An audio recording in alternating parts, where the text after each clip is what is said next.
So I'm here at the amazing Sunningdale with my very good friend George Pitts, who is the head greenkeeper of the old course. We've known each other for quite a while in the industry. I think you've got a tournament coming up now. Yeah, absolutely correct. Yeah, we're 3 weeks away now from the Curtis Cup. We're 3 weeks away from the actual match day. Yeah, we're in a pretty good place where we are at the moment, and a little bit of tweaking now before we hit the. So I know that everything's going on all around us. Any chance that we can go and have a little wander around and you can show us a little bit more what's going on? Yeah, absolutely. Let's go and have a look. Fabulous.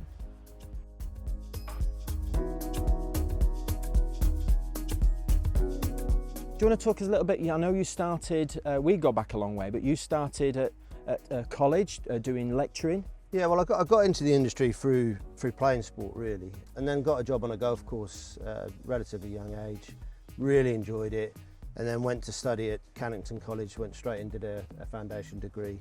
A few jobs as a deputy course manager, one at Bobby Castle, which is back down in Devon. And then the job came up at the college as a program manager for the sports turf courses at Cannington College, where I'd studied. Right, nice. And I just saw it as a really great opportunity to just learn some new skills, which I did. You know, it gave me the skills to sort of work with people, chair meetings, and obviously do some lecturing and some coaching as well as. I was offered the opportunity to become course manager at Yelverton Golf Club, which is a moorland course down in Devon, not far from where I grew up. And it was just too much of a pull. It was everything that I've been working towards to want to become a course manager. It was my first course manager's job. So I went there and I was there for 7.5 happy years, really enjoyed it. It's an amazing place. The job as head greenkeeper came up here at Sunningdale. And you can't turn that down. I had to have a look at it. And then 18 months in from that position, I was promoted up to where I am now as the head greenkeeper of the old course. Because I know you're heavily into like coaching, leadership, and all the theory around that, and all those soft skills that are so important, aren't they, for course managers? Absolutely, absolutely. I did my Master Greenkeeper certificate back in 2012. For me, that was just an obvious thing to do. It helped me, whilst I was at Yelverton Golf Club, just helped me get my house in order. You know, made sure I was doing everything to the best standard. For me, that's the base level. Every course manager should be sort of achieving that. I think that sporting background just really helped me in my man management, understanding how different people need to be managed in different ways and coached in different ways, and trying to get the best out of each individual and then collectively bring the team together. I think that's what leadership's all about. Just motivating individuals so that as a team collectively we all pull in the same direction. Remind me, you went on the delegation in 2012. To Las Vegas. Correct, yeah. What sort of things when you went on there? What were the benefits of it? What would you say you got the most out of that experience? Would you say? I think the whole experience, I found the best word is inspirational. I just found it very inspirational. The levels that the guys were working at over there, the not only on the courses but also the level of education that they're setting out over there, the expectations of that within the industry over there. I found that inspirational and I wanted to aspire to that, I guess. So initially I was obviously at Yelverton at the time, so I brought that back to Yelverton. Even though that was a much smaller course, smaller team, we talk about our industry and how it's viewed outside and how we're looked upon. Sometimes it can be a little bit negative. Yeah. So we've all got that responsibility to be professional and make sure we have a professional appearance in everything that we do. So yeah, I think bringing that back, and then obviously when you come to work at somewhere like Sunningdale in a bigger team with much higher expectations at a championship golf course, all those things that you learn, all that level of professionalism, that level of education, leadership, management, all of that, and working at that higher level, I needed to pull everything that I'd sort of learned over the years, including attending the delegation, and bring it here.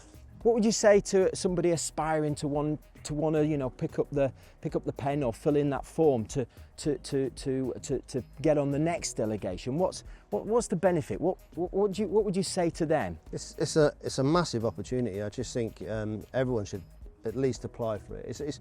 I saw it almost like applying for a job, and you're almost interviewed in the same way. They're looking for the right characters to represent them on that delegation, and it's an amazing opportunity. I think what you get out of it is what you learn, the experience you have at that level, and seeing education at that level as well. The network that you build, not only with the people that you go with within the delegation, but also the people you meet over in the States as well. I mean, you just don't know where that's going to take you, you know, in the future in your career. And I think, you know, it looks really good on your CV as well. I mean, everything we do in our career, every experience we have, is about building your profile and building your CV, so that you're ready and you're positioning yourself for that next career move, whenever that's put in front of you. So I think having the Bernhard delegation on your CV, as well as all the educational qualifications, is always going to look good. So there's so many benefits to applying. So we're 3 weeks out from the tournament. Yep.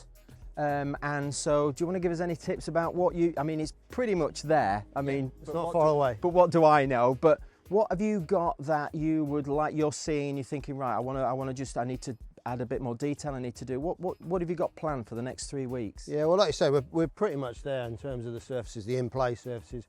We've just been nipping the heights are cut down a touch now, not much, we're not far away, only like a mil on the fairways. And so the bunkers, I mean, they're looking pretty spectacular. Yep. You know, the detail, the heather, the edges. Have you got anything that you want to do to those? So these have been prepped now. The guys have been busy this week actually just getting the sand levels, bowling them out, and they're going to receive some fresh sand now. Not a huge amount, but just enough so visually all the bunkers will look the same, and more importantly, all play the same as well. So they've just got a little bit more work left to do on those. No, they're fantastic. Yeah.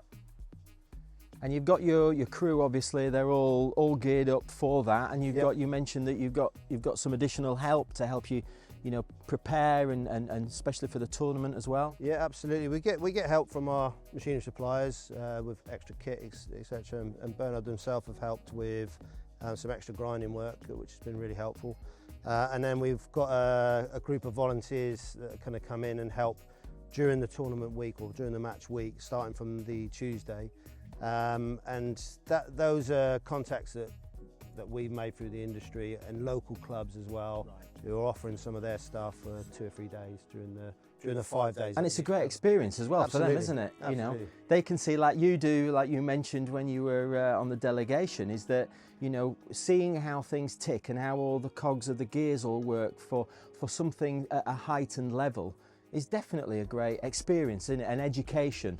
Absolutely, and I think that, you know, we often get the volunteers, and we have some volunteers that come back and experience it again, and we stay in contact with these guys, and who knows, they may want to come here and work here full time at some point. So it's always a good way of sort of networking, and we'll have a few drinks at the end as well, and celebrate hopefully a successful tournament. No, I'm sure it is. Listen, and obviously all the success for it, and.